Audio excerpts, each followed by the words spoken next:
Now, there's been a huge rise in the number of people relying on free food parcels here in the East Midlands. Today, one food bank charity revealed that it is feeding well over 700 people in this region every single week. Yes, it's prompted a row between churches and the government over whether it's linked to welfare reforms. Well, let's cross to Narborough in Leicestershire and our social affairs correspondent Jeremy Ball. Good evening, Jeremy. Hello, Gita. Welcome to a food warehouse that's packed with supplies for Easter. Lots of fruit and veg over here. In this box, these big bags of pasta. And if you look over here, pallets stuffed full of spaghetti and breakfast cereals. Now, they've all been donated to the charity FareShare by supermarkets and food producers, and some of this is going to be given away to independent food banks. Well, today the country's largest food bank charity has revealed some really shocking figures. The Trussell Trust runs 25 centres here in the East Midlands. Last year, those centres handed out well over 37,000 food parcels. That's up from fewer than 11,000 the year before. It's an increase of more than threefold. And I've been out to their food bank in Colville to find out why it's happening.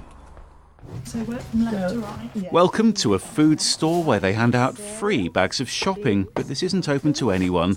It's an emergency stopgap that's only for people who've been given official vouchers. Good morning, Lee. Lee's been out of work for the last year. He was receiving job seekers allowance, but now his money's been stopped for 3 months under what's known as a benefit sanction. It's very hard. I've already spent 2 weeks with no electric, struggling for food, lovely people here. It's made a huge difference. It's nice to know that there is help out there for people that do need it and are in this dire straits.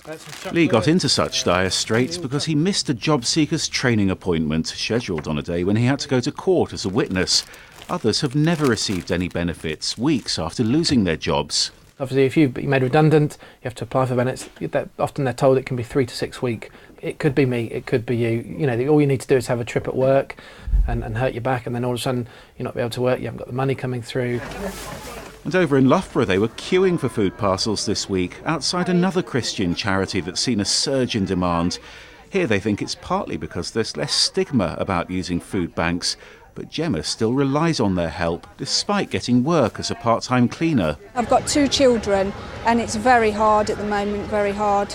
I've got a grown boy here, he just can't stop eating, so I thought, you get out there, you get a job and it's fine, it'll be great, but it is a struggle, it really is a struggle at the moment. We get people who are working, who are hard-working people who, unfortunately, that month all the bills have come in, the car bill, the tax bill, the insurance bill, this bill, that bill, and there's just no money left at the end of the month to pay for food for their kids. Some people are very desperate, it's their last stop. Today, the country's church leaders have described the increase in dependence on food parcels as terrible, but the government says they're not part of the benefit system and there isn't any robust evidence of a link with its welfare reforms. It's a row that's becoming increasingly political.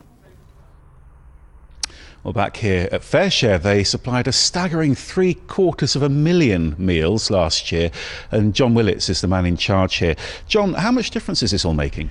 We've seen tremendous growth in the demand for our services. Last year that went up from 40 organisations we supply to over 60. We don't supply direct to individual people but to organisations that cook, serve and supply food to people in need. Some of it goes to food banks. Isn't there a danger that food banks create a dependence on handouts? That can potentially be an issue, so FareShare's national policy, which we follow, is to encourage organisations that cook and serve meals, community cafes, breakfast clubs, etc., so that there's a social interaction of eating.